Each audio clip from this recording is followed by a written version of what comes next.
Thank you very much. Magandang hapon po, Madam President, our Majority Leader, the ladies and gentlemen of the Senate. I rise today on a matter of personal and collective privilege to address a pressing issue of utmost national importance. For far too long, our Filipino people have been left uncertain, confused, deliberately kept in the dark regarding the true intentions behind the continuing and increasingly belligerent efforts to upend the new Senate leadership and, worse, to amend the Constitution.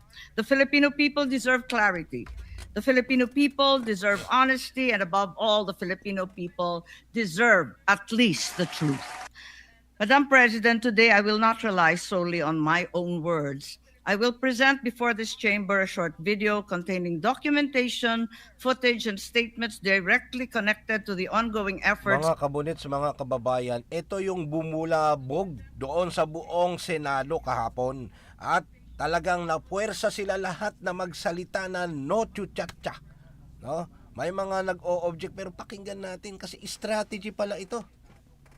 Strategy niya para makompront lahat yung mga nagsusulong niyan. Lalabas yung mga sino, yung mga nakikipag-meeting dyan about dyan.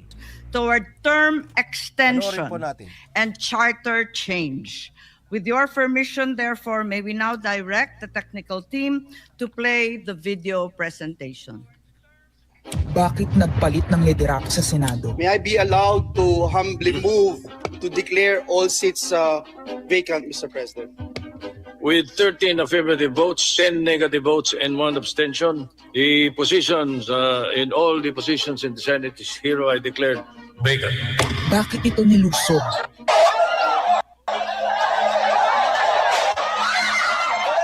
Bakit patuloy ang pananakot? Talagang garabalan, obvious na obvious, iniisa-isa ang majority. Bakit may panggigipit? Pinakakasuhan ng Ombudsman si Senator Rodante Marcoleta ng plunder at indirect bribery.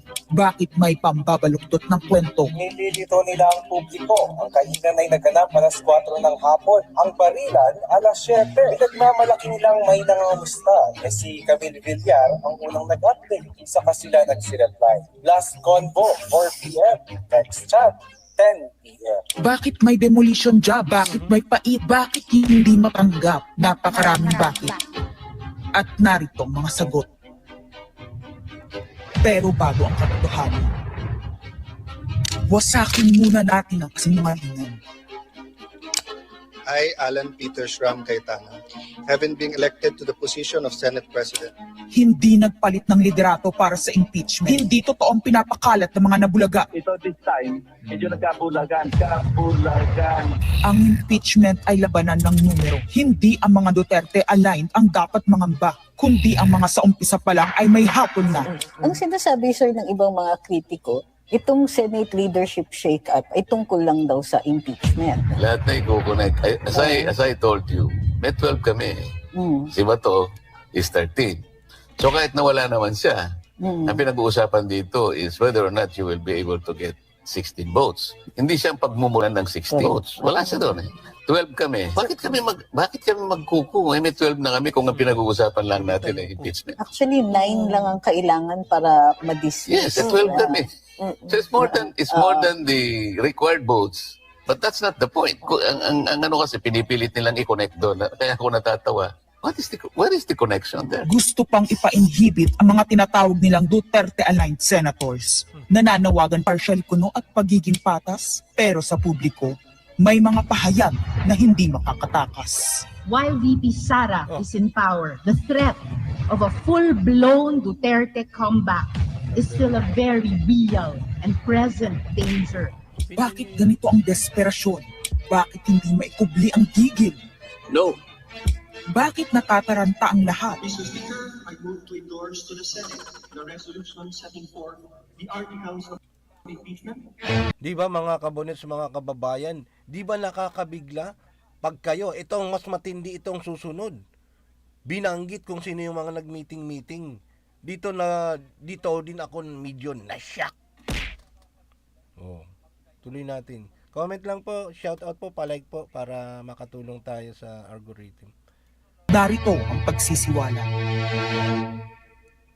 Noong April 22 sa Soler, nagkita si Tito Soto at House Speaker D para pag-usapan kung ano ang papakialaman sa 1987 Constitution habang nakaupo si Bongbong Marcos. Kasama ni House Speaker D ay si South Cotabato Congressman Ferdinand Hernandez. Kasama ni Soto ay ang dating Senate Secretary na si Mark Mendoza.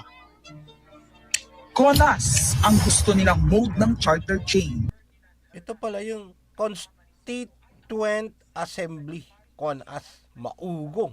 Muling isinusulong sa Kamara ang charter change o pag-amyenda sa konstitusyon sa pamamagitan ng Constitutional Convention. Is something big brewing inside the government to claims of a possible no-election scenario. Ang pag-aamyenda ng konstitusyon sa pamamagitan ng Constituent Assembly. At para makakuha ng suporta sa Senado at sa Kongreso, ito dapat ang mga nilalaman. Dapat ma-extend ang termino ng mga senador at congressmen na mawawala na sa pwesto by 2028. Ang eleksyon sa bawat senador ay magiging by region. Nagdiskusyon sila kung 2 o 3 senador per region.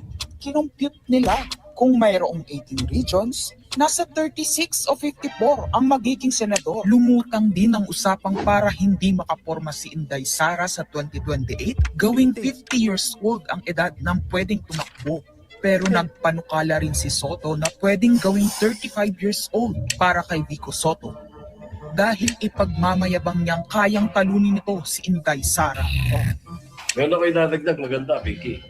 Ibaba natin ang edad ng presidente to 35. Magagaling ng bata ngayon eh. Magagaling eh. Ibigay na natin sa mga kabataan. Pamangkin niya, Pakatulitong bansa. Baka puro matinong pa ilagay natin. Baka sabihin nila, Senator Soto, this is to siguro allow your nephew, ba, si Vico, na tumakbo. Sabi ko na maging qualify. Sabi ko na mag-iisip sila ng ganun. Hindi ko naisip si Vico rin. Ang impormasyong ito ay mula mismo sa kasama sa meeting. Kasama din nila ay isang congressman, isang gobernador, isang retired military officer, isang dating may mataas na katungkulan. Paano nila sabihin na fake news na ito? Yung mga, okay, anyway, guta lang tayo. At 5 mula sa private at business sector. Kaya ba binaliwala ang panawagan ng taong bayan? Kaya ba binaliwala ang paalala ng Iglesia ni Cristo? Hindi po nagbabago ang bilin ng Iglesia ni Cristo, Nelson, na ang Iglesia ni Cristo po ay tutol sa impeachment. Kaya ba nagtatapang-tapangan ang mga umaastang bida sa ginagawa nilang tunay na drama? Kaya ba nila sinasabing hindi sila natatakot sa eleksyon ay dahil alam nilang walang eleksyon na magaganap? Hindi po kami natatakot sa susunod na eleksyon. At ang boto sa impeachment ay refleksyon ng boto sa pagsira sa 1987 Constitution. Pabor ang karamihan sa mga pagbabago sa saligang batas, lalo na sa usaping ekonomiya. Ngunit kung papakialaman ng iilan ang konstitusyon para maghari-harian at para sa pansariling kapakinabangan, makapwesto ng matagal o mailuklok ang kamag-anak, humanda kayo sa galit ng bayan. Ang pagpapalit ng liderato sa Senado ay hindi kakaiba. Ito ay nakabase sa prioridad at gusto ng mga senador. Bumabahana ng ebidensya laban kina Bongbong Marcos, Liza Marcos, Sandro Marcos at Marvin Romualdez. Di ba kamag-anak niya ang mga ito? Siya ay isang Marcos, kamag-anak niya. Sa palagay nyo, kaya niya talagang ilaglag itong mga, ewan ko, pinsan ba niya to? Ito, sigurado, kapatid niya yung presidente, nephew niya. Ano sa palagay niyo mga kabunits, mga kababayan? Nakakabilib naman ito. Kaya niya talaga para sa bayan, kaya nang labanan ang mali kahit mga kapatid niya o kapamilya. Tuloy natin. Kailangan ng may bayag sa Blue Ribbon. Ano yan? Bayag? Bayag talaga, oh. Bayagra. Ipinangako na sa mga korap na mambabatas ang perang malilikom sa 2027. 2028 national budget. Dapat pigilan. 2028.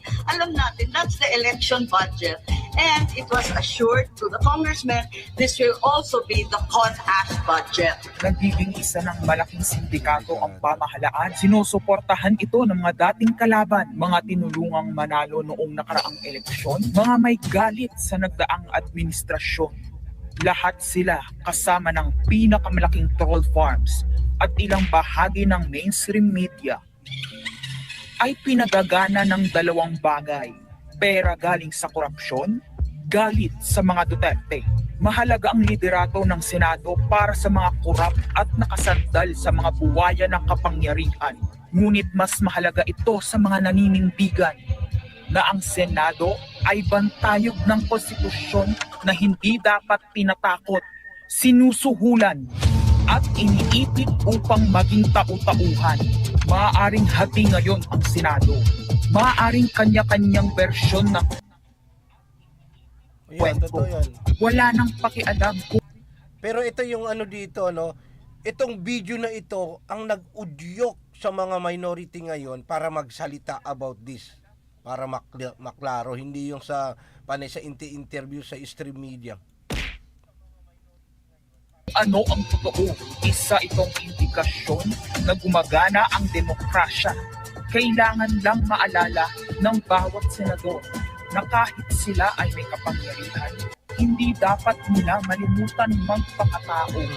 Sa kabila ng lahat ng problema, pinakamababang halaga ng piso sa kasaysayan, mataas na bilihin at gasolina, kawalan ng trabaho, halos wala nang makain, nagpapakamatay na mga magsasaka. Ang inuuna ay politika, impeachment at kung ano-anong propaganda para mabalik ang kontrol sa Senado ng mga nangako na maisakatuparan ang pagpapahaba ng panahon sa kapangyarihan. Ito, tanong ko lang, kung kayo po, payag po ba kayo na mag-extend ang termino ng presidente? Tanong lang, yes or no? Payag po ba kayo na ma-extend? Kasi matatapos sa 2028. Itong sinasabi nila na pwede din gawing may extend pati mga senador, congressman, payag ba kayo? Ako hindi. Hindi ako sangayon nun. O, ito yung source na nagsalita. No? Na sinabi nila na fake news yan, hindi totoo yan, kung sino man yung sources. Pero bakit todo, ang nag-confirm na mayroong talagang meeting, na nag-meeting sila, si Senator Soto mismo.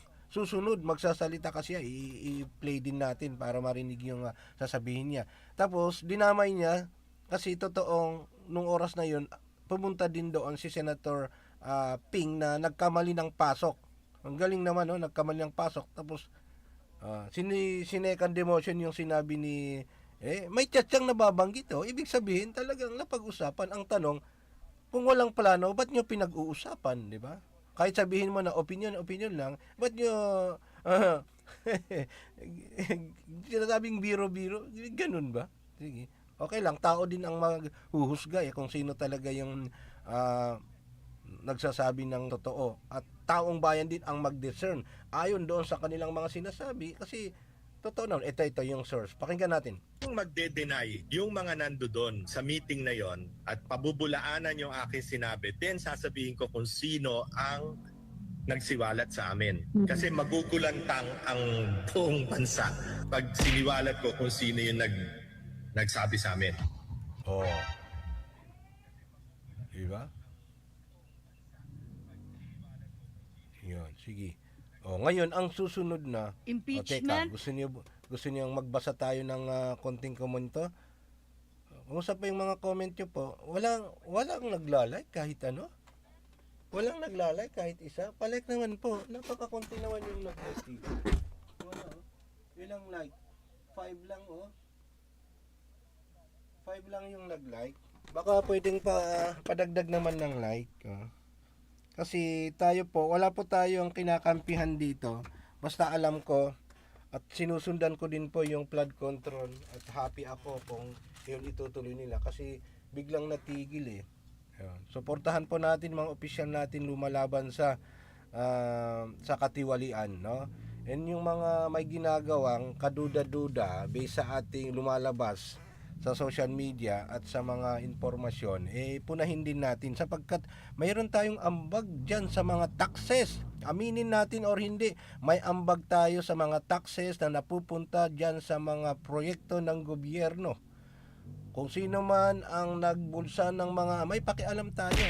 Pilipino tayo, may karapatan tayong punahin. Ngayon, bago tutuloy ni Senator Amy, anong masasabi nyo doon sa video na nilantad? Sabihin nila na kasinungalingan, fake news. Pero hindi ibig sabihin na walang meeting. Inamin nila na nag-meeting talaga. Di ba? Tuloy natin. No. Ay, hindi. Dagdag ko pala. Di ba sabi ko kapag may comment kayo, basahin natin. Idagdag natin to. We support you, Senator. Si Marcoleta yung kasi yung sinabi mong okay, may Marcoleta pala ito. Brave Patriot 13 kasama si Senator Amy. Patriot 13 majority under SP Cayetano. Di ka? Sino pa? Ano to? Tulfugok Brothers. Ano na? Malaking tiwala sa inyo, Senator Marcoleta. Yan. Diyan na tayo magkakagulo. Naku, sa korte na magpaliwanag. Kahit anong speech mo, bottom line, tumangga. May liwanag nakikita, may pag-asa pa. Di ba? Sige. Ito, pagpapatuloy ni Senator Amy. Elections, term extension. Ito ang inaatupag ng ilang mambabatas na nagiging mambubutas ng sikmura ng taong bayan. Mambubutas. Inuuna ito kesa gutom, trabaho, kalusugan, kabuhayan. Gusto nilang pahabain ang paghihirap ng Pilipino. Gusto ata nilang gumapang ang bayan sa dusa. Gaya ng paggapang ng mga buhaya sa kaban ng bayan at konstitusyon. Ginoong Pangulo, Ginang Pangulo, hindi ko inaakalang aabot sa punto ng buhay ko na ako, isang Marcos, magtatanggol ng 1987 Constitution, isang saligang batas na isinulat laban sa aming pamilya. Pero sa huling kita ko sa libingan ng mga bayani sa puntod ng aking ama, pinaalala ako ng mga katagang nakasulat sa kanyang himlayan, Pilipino. At bilang Pilipino, bilang isang lingkod bayan, bilang isang kaisa-isang anak ni Ferdinand Marcos na may lakas ng loob na tumindig para sa ating bansa, dapat protektahan natin ang saligang batas ng Pilipinas. Nitong mga nakaraang linggo, hindi lang ako basta Pilipino, hindi lang ako basta senador, naging reporter pa at vlogger dahil walang mag-cover sa totoong nangyayari. Pero napakaraming nagko-cover up sa mga corrupt na politiko. Kung meron nakakaalam sa galit ng bayan pagdating sa pagpapahaba ng poder sa kapangyarihan, nasa unahan na ako ng listahan. Hindi ako makakapayag na walang maisabuhay sa mga aral ng kasaysayan. Noong naharang natin ang PI na yan, People's Initiative, noong Enero 2024, hindi naman sila tumigil. Noong ika-12 ng Agosto 2025, pinagpatuloy lang pala. Pinagpatuloy pala, PI, ito yung uminit. Alam nyo ba, makwento ko lang, nung lumabas itong PI, doon lumabas si former President Duterte, alam nyo bang nananahimik si former President Tatay Digong kasi tapos na yung termino niya. Pero nung nabalitaan niya na may umuugong na pinangungunahan ni former Speaker Romualdez, yung PI, People's Initiative, doon na siya lumabas at nanggulo. Ang sinabi nga na natatandaan ko sa una niyang speech, umupo ako dyan, pinagdaanan ko dyan, kung gusto ko lang at kung hindi ko nire-respeto yung konstitusyon, ako na ang gumalaw dyan. Bakit ngayon ikaw ang nakaupo gusto mong galawin? Yun yung parang nagtuloy-tuloy na pinahuli, pinadampot at pinadala sa Hague. Diba? Hindi, ko lang, na recall back ko lang. Kasi yun nangyari. Tapos sunod-sunod, ito. Yung unang first 3 terms naman, good unit team nila si VP Sara. Wala namang mga ugong-ugong na balita ng mga ganyan eh. Bakit nung nag-resign si VP Sara sa pagka-secretary ng DepEd, nagkaroon ng misunderstanding, doon na nagtuloy-tuloy ang problema, alitan, bangayan, hanggang sa damputin si former President Duterte at dinala na lang sa Hague. Hindi lang, okay lang. Ano lang, palaisipan lang para sa inyo. Kasi naiisip ko na eh, sabi ko. Hayag ni Bongbong Marcos ng ating Pangulo na hindi Pangulaw, niya anong sabi tututulan niya? Pangulo, anong pangulaw? ang isang constitutional convention o CONCON upang ayusin umano ang mga butas sa saligang batas, kasunod ng pahiwatig ng Kongreso na sumusuporta nito. Pagsapit ng Nobyembre, nung nakaraang taon din, naghain na si Congressman Ronaldo Puno at mga miyembro ng NUP, National Unity Party, ng House Bill 5870, naglalayong magpatawag ng Constitutional Convention upang magmungkahi ng mga amyenda sa konstitusyon. Noong ika-30 ng Enero 2026, nagpahayag naman si dating Senate President Soto ng suporta sa pagtalakay ng mga amyenda sa konstitusyon matapos ang desisyon ng Korte Suprema kaugnay ng impeachment laban kay VP Sara Duterte. Agad itong ikinatuwa ng tropang NUP na nagsabing mahalaga ang kooperasyon ng Senado upang maisulong ang mga reforma sa saligang batas. Gayunpaman, noong ika-31 ng Enero 2026, sumagot ang Malacanang, hindi raw prioridad ang charter change o CHA-CHA dahil nakatutok umano ang Pangulo sa mga isyong pang-ekonomiya. Isang pahayag na inilabas matapos magpahayag ng suporta si SP Soto noon sa pag-amyenda ng konstitusyon. Sa gitna ng debateng ito, naghain noong ika-7 ng Pebrero 2026 yung dating ARTA, Rabindranath Kilala, ng isang radikal na panukala, buwagin ang Senado, pati na rin ang Kongreso at lahat ng lokal na sanggunian, paltan ng isang National Legislative Assembly, maari umano makatipid ng hanggang 1 trilyong taon-taon. Nung nakaraang buwan, formal din hinikayat ni Congressman Puno at ng NUP ang liderato ng Kamara na simulan ng pakikipag-usap sa Senado hinggil sa charter change sa pamamagitan ng Constitutional Convention. Ginamit pa nila ang pagiging bukas ni SP Soto sa constitutional amendments bilang oportunidad para sa koordinasyon ng dalawang kapulungan. Sa huli, noong ika-14 ng Mayo 2026, mariing itinanggi ng Malacanang ang akusasyon ni Senate President Alan Peter Cayetano na sinusubukan ng palasyo pahinain ang Senado. Binigyan diin ng palasyo na hindi pinag-uusapan ng CHA-CHA at inulit ang pananaw ng Pangulo na hindi ang pag-amyenda ng saligang batas ang sagot sa kasalukuyang problema ng bansa. Ngunit hindi ito ang nangyayari sa labas ng palasyo.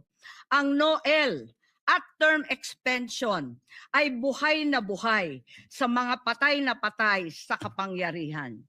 Pagkat sa kasalukuyang ika-20, ika-20 Kongreso, maraming panukalang naglalayong baguhin ang konstitusyon.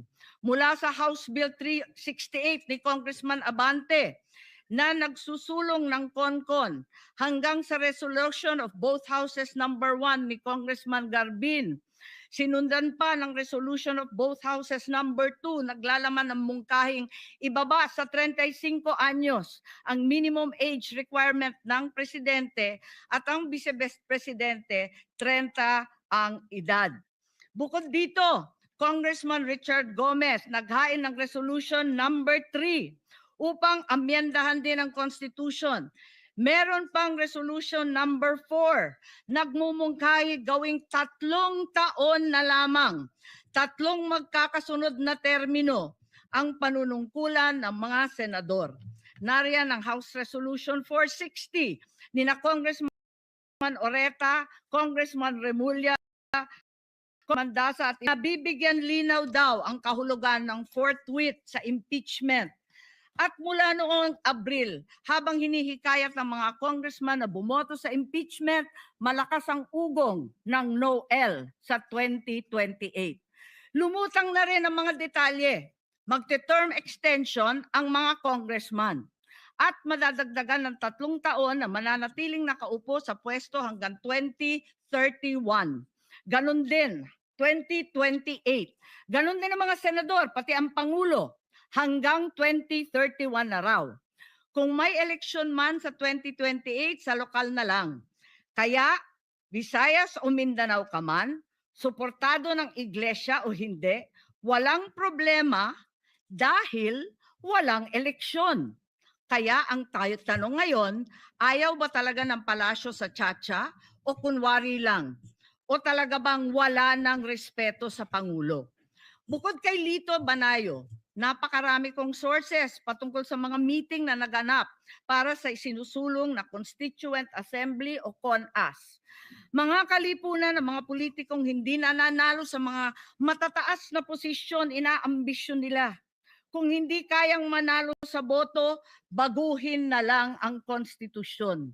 Noon pa man, hindi ako naging hadlang sa pagbabago. Kumpara lamang sa ekonomiya at ikagiginhawa ng buhay ng Pilipino. Pero magagaling ang mga buwaya. Tahimik na gumagapang upang malamon pati ang konstitusyon. Kung nagsisinungaling ang mga nagsumbong sa akin, kung sasabihin kasinungalingan ang sinabi ko ngayon at ang pinalabas, hinihikayat ko ang mga senador ngayon sa ating bulwagan. Ipangako natin sa taong bayan na may eleksyon sa 2028 mula sa presidential hanggang sa lokal. At Madam President, magiging masaya akong mapatunayan na mali ako dahil ibig sabihin nun mananalo ang tama. In the interest of time and that this chamber may proceed with its scheduled legislative business, I will not entertain any interpellations at this juncture and would rather allow the facts in the video as well as confronting this nation to resonate fully with this chamber and the Filipino people. I urge this body to look deeply into what we have witnessed today, act with vigilance, courage, and fidelity to the Constitution we swore to defend. Maraming salamat po. Yes. Thank you. Madam, Ms.